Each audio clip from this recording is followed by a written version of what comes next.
เอาขอกราบสบายดีพี่น้องถือว่าตอนนี้ก็เป็นยามแรงๆมื้อนี้ก็เป็นวันที่9 เดือน 8 ปี2026เนาะถือว่าเฮาได้มาเก็บภาพบรรยากาศอยู่ที่ทางลงบ้านนาฮีเด้อนี่เด้อถือว่าทางลงบ้านนาฮีนี่บ่คือแต่เก่าแล้วนะพี่น้องเอ้ยมีแต่น้ำโพ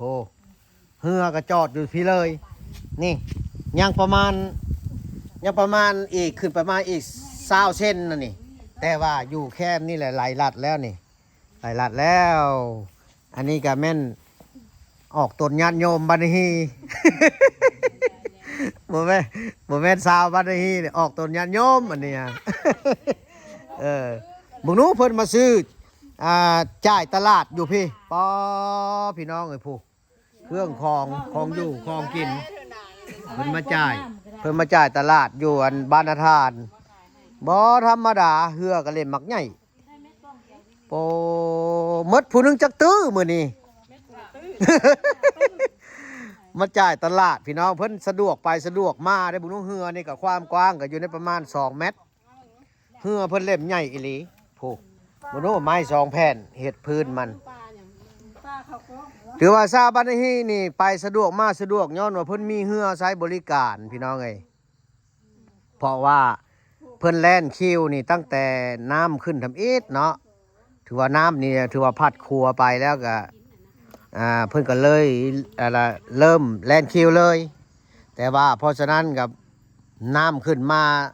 เต็มพังไปนี้เพิ่นก็ผู้ดีให้อำนวยความสะดวกให้แก่ชาวบ้านผู้ที่อยากไปอยากมาซื้อเครื่องซื้อของซื้อหืดซื้อยายากินยาซักอยู่พักอยู่พี่มดยาซักยาอย่างผู้มีเขาผู้ใส่สโลมนู้นนะ ปอตึกเบ็ดก็มีเนาะ โอ้คักบ้านนาฮีนี่คักถือว่านั่งแคมกับบ่ได้เสนือนเลยเฉพาะเรือนี่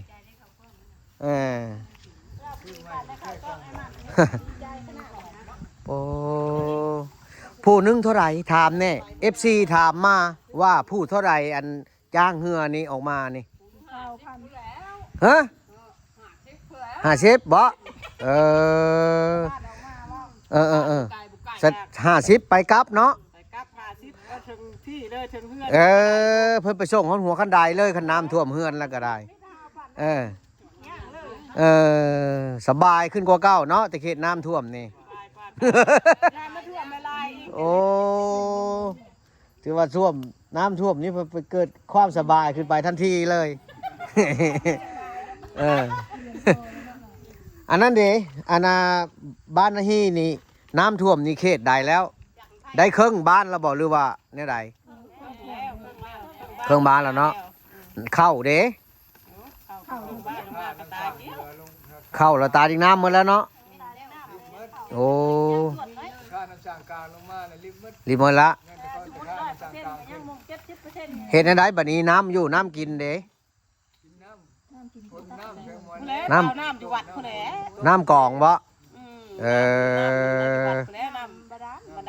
น้ำบาดาลมีชาวบ้านฮีเพิ่นมีน้ำบาดาลที่ว่าเพิ่นได้เจาะไว้อยู่วัดถือว่าให้เนี่ยครูให้ครูบาอยู่วัดแต่ว่าบ่มีครูบาแล้วเนาะแล้วชาวบ้านก็ขึ้นไปเอาอยู่หั่นมากินเพื่อบรรเทาบ้านนาฮีเมืองมหาไส้แขวงขมวนเนาะแล้วก็บ้านนาทานกับเมืองมหาไส้แขวงขมวนถือว่าถูกผลกระทบนักมื้อนี้ก็วันที่9ถือว่าทั้งเมืองทั้งหยังก็เพิ่นก็บ่ได้มาเลาะเบิ่งเลยบ่มาบ่มามื้อใดเพิ่นขี่หยังมาขี่เรือมาเนาะเพิ่นได้มีหยังเอาน้ำมาให้กินอยู่บ่ยังเนาะเพิ่นมาติดตามเบิ่งซื่อๆเพิ่นมาคอยมาเยี่ยมเบิ่งว่าชาวบ้านนี่ถูกผลกระทบซำใดน้ำท่วมเข้าถือว่าเสียหายบัดน้ำลงไปแล้วก็เข้าตายแล้วเพิ่นก็เอาเข้ามาให้ดีแหละบ่มีข้าวกินเลยอย่าให้เอาข้าวมาให้กินอยู่ทั้งข้าวทั้งน้ำ น้ำนี่เนาะอันที่ว่าสำคัญน้ำนี่แหละน้ำแต่ว่าบัดน้ำแห้งพุ่นละเขาบาดนี้ตุ๊กกระติกไปใส่เรือไปเอาล่ะ เรือน้ำมัน เออ ตาแต่ถ่วมเดี๋ยวได้เห็นขี่เพื่อไปใส่เอาซะดอก โอ้ เธอยังไม่ถ่วมเยอะทั้งเนื้อ แสดงว่าเฮือนเพิ่นอยู่ใต้เฮือนกับเจ้าผู้อยู่เหนือแล้วยังสบายอยู่ แล้วบัดนี้ห้องน้ำเด้ท่วมหมด น้ำก็ถ่วมไม่ ขึ้นไปท่าอยู่ใช้ แล้วพาเรือไปบ่อน เออ ความลำบากเลยพี่น้องเอ้ยบัดเจ็บ เจ็บท้องเจ็บนะกลางคืนแล้วยากอีกชาวนาพัดพลตกอีก โอ้สิได้ระบายลงเลยเนาะ คืนแล้วก็ เออ ระบายลงพันน้ำพันบริไหลบาทนี่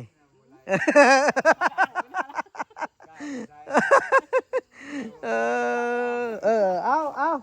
นี่โซเฟอร์เฮือนี่ ถือว่าสองคนนี้แอร์โฮมกับแอร์เลื่อมนั้น หับใช้บริการชาวบันฮี โดยเฉพาะมัดปีมือนี้เนาะ ถ้าหากว่าอันนั้นเพิ่นต้องการอยากไปพุ่นเดทางเลขที่12นี่ไปส่งได้บ่ ได้ ได้เนาะ ตอนราคามันละ ค่ะ แพงเลยแหละ ค่าบริการก็แพงขึ้น โอ้เอาอันนั้นถ้าหากว่าชาวบ้านเพิ่นแบบถือว่าเจ็บเป็นเอ็นอุ่นกระท่านหันก็ถือว่าเพิ่นไปส่งบ่ว่าจะเป็นกลางคืนกลางเว้นไปได้หมดกลางคืนก็ดึกดื่นก็ไปเนาะโอ้บุกนู่นนี่เหือเพิ่นนี่พี่น้อง อันนี้ก็สิเป็นเขตทางลงบันฮีแล้วบ่นี่น้ำนี่เต็มมันนี่มึงนู่นนี่ยังน้อยเดียวนี่ยังบ่หลายลัดนี่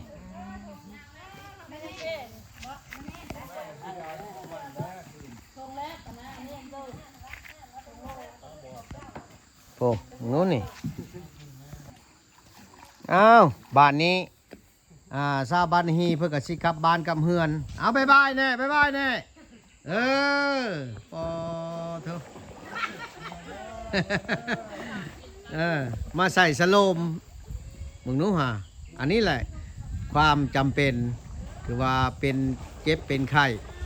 มึงนู้ผู้นั่งเต็มอยู่กับอันบริมีเงี่ยงบริมียาซีอยากปีนเลยได้อันนี้ได้อันนั้นเหงื่อเพิ่นนะออกแล้วบาดนี้